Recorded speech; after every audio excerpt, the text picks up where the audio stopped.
Финский легко. Учим финский язык по рассказам.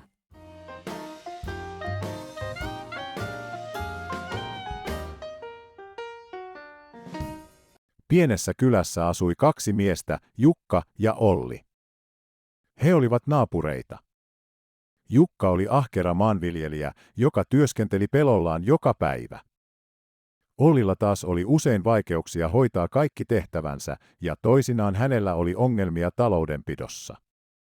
Eräänä päivänä Olli tuli Jukan luo ja sanoi, Jukka, minulla on ongelmia katon kanssa, se on alkanut vuotaa. Voisitko auttaa minua korjaamaan sen? Jukka, joka oli ystävällinen ja aina valmis auttamaan, vastasi, totta kai, Olli. Huomenna aamulla tuon työkaluni ja korjaamme yhdessä kattosi. Seuraavana päivänä Jukka tuli Ollin luo ja he yhdessä vaihtoivat vanhat laudat uusiin. Työtä oli paljon, mutta yhteisten ponnistelujen ansiosta katto oli valmis tulevaa talvea varten. Kiitollisuuden merkiksi Olli kutsui Jukan ja hänen perheensä illalliselle. He muistelivat viime talvea ja keskustelivat siitä, kuinka tärkeää on auttaa toisiaan vaikeina aikoina. Siitä lähtien heistä tuli hyviä ystäviä. On hyvä, kun lähellä on naapuri, jolta voi aina pyytää apua.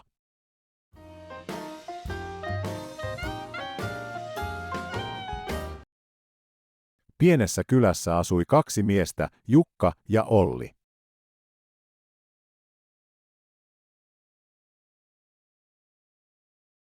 He olivat naapureita.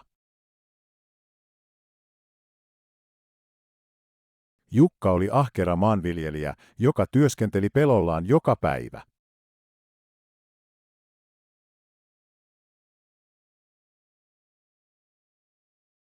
Ollilla taas oli usein vaikeuksia hoitaa kaikki tehtävänsä ja toisinaan hänellä oli ongelmia taloudenpidossa.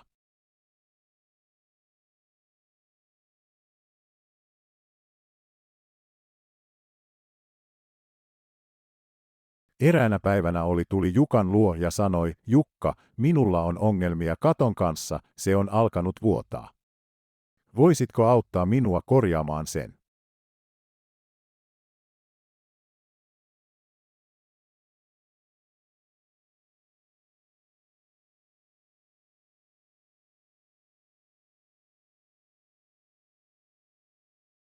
Jukka, joka oli ystävällinen ja aina valmis auttamaan, vastasi, totta kai, Olli. Huomenna aamulla tuon työkaluni ja korjaamme yhdessä kattosi.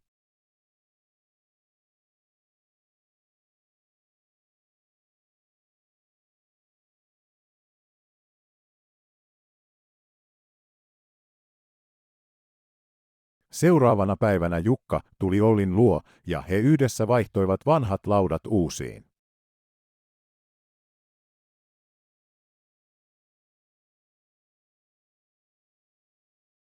Työtä oli paljon, mutta yhteisten ponnistelujen ansiosta katto oli valmis tulevaa talvea varten.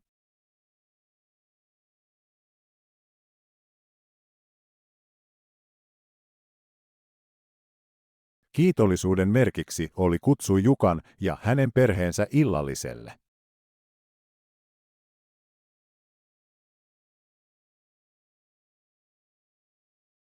He muistelivat viime talvea ja keskustelivat siitä, kuinka tärkeää on auttaa toisiaan vaikeina aikoina.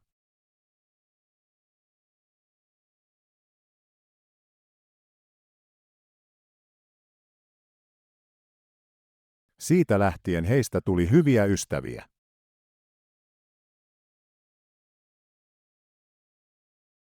On hyvä, kun lähellä on naapuri, jolta voi aina pyytää apua.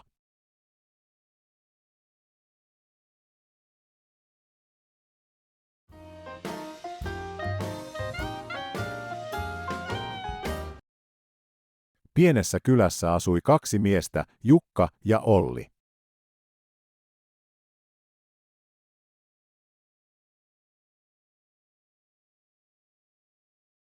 He olivat naapureita.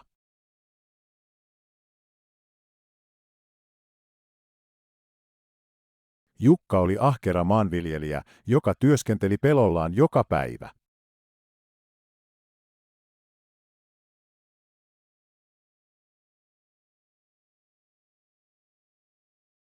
Ollilla taas oli usein vaikeuksia hoitaa kaikki tehtävänsä ja toisinaan hänellä oli ongelmia taloudenpidossa.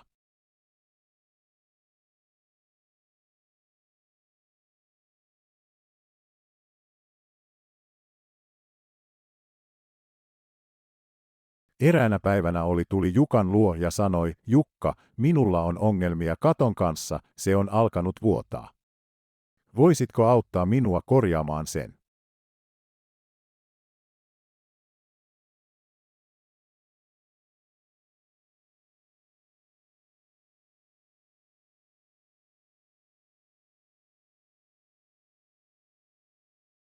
Jukka, joka oli ystävällinen ja aina valmis auttamaan, vastasi, totta kai, Olli. Huomenna aamulla tuon työkaluni ja korjaamme yhdessä kattosi.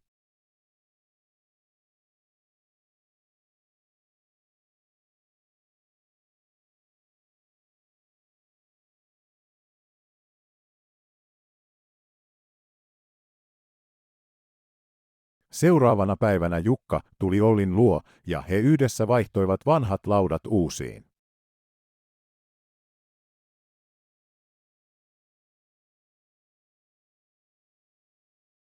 Työtä oli paljon, mutta yhteisten ponnistelujen ansiosta katto oli valmis tulevaa talvea varten.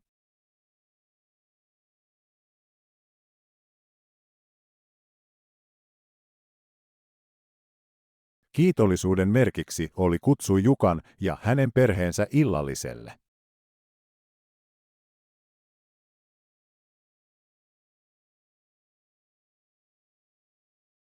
He muistelivat viime talvea ja keskustelivat siitä, kuinka tärkeää on auttaa toisiaan vaikeina aikoina.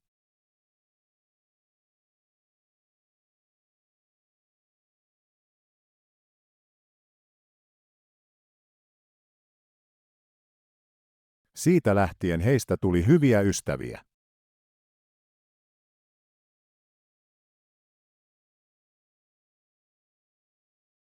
On hyvä, kun lähellä on naapuri, jolta voi aina pyytää apua.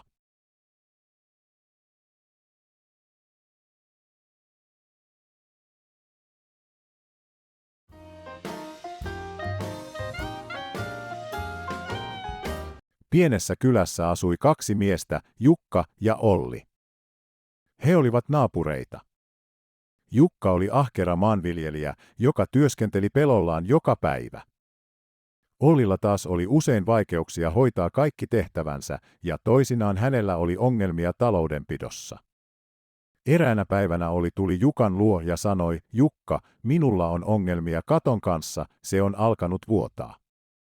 Voisitko auttaa minua korjaamaan sen?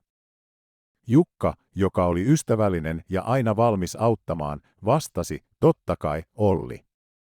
Huomenna aamulla tuon työkaluni ja korjaamme yhdessä kattosi. Seuraavana päivänä Jukka tuli Ollin luo ja he yhdessä vaihtoivat vanhat laudat uusiin.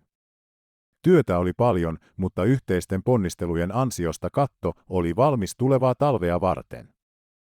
Kiitollisuuden merkiksi Olli kutsui Jukan ja hänen perheensä illalliselle. He muistelivat viime talvea ja keskustelivat siitä, kuinka tärkeää on auttaa toisiaan vaikeina aikoina. Siitä lähtien heistä tuli hyviä ystäviä. On hyvä, kun lähellä on naapuri, jolta voi aina pyytää apua.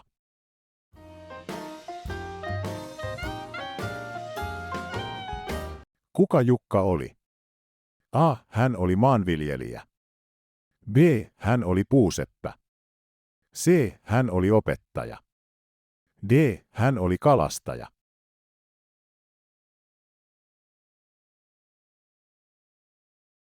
Oikea vastaus. A. Hän oli maanviljelijä. Miksi Olli pyysi apua Jukalta? A. Olli tarvitsi apua peltojen hoidossa. B. Olli halusi oppia maanviljelyä. C. Ollin katto vuoti ja tarvitsi korjausta. D. Olli tarvitsi lainaa.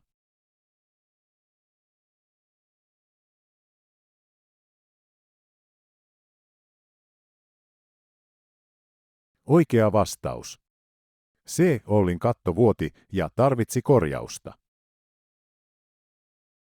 Miten Jukka reagoi, kun Olli pyysi apua katon korjauksessa? A. Hän kieltäytyi auttamasta. B. Hän pyysi Ollia maksamaan korvauksen. C. Hän lupasi auttaa seuraavana päivänä. D. Hän pyysi Ollia etsimään ammattilaisen.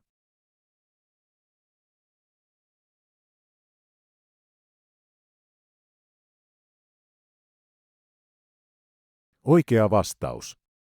C. Hän lupasi auttaa seuraavana päivänä. Mitä Olli teki kiitokseksi Jukalle? A. Hän auttoi Jukkaa pellolla. B. Hän kutsui Jukan ja hänen perheensä illalliselle. C. Hän antoi Jukalle uuden katon. D. Hän lahjoitti Jukalle työkaluja.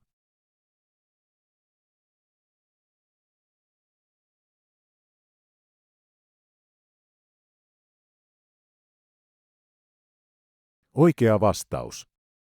B. Hän kutsui Jukan ja hänen perheensä illalliselle. Miten Jukan ja Ollin suhde muuttui tarinan lopussa? A. He päättivät olla enää tapaamatta. B. Heistä tuli hyviä ystäviä, jotka voivat luottaa toisiinsa. C. Jukka muutti pois kylästä. D. He päättivät perustaa yhteisen yrityksen.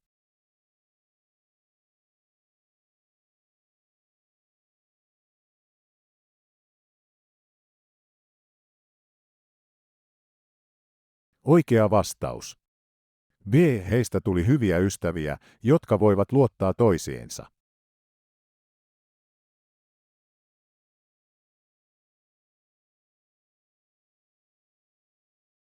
Kiitos, että katsotte.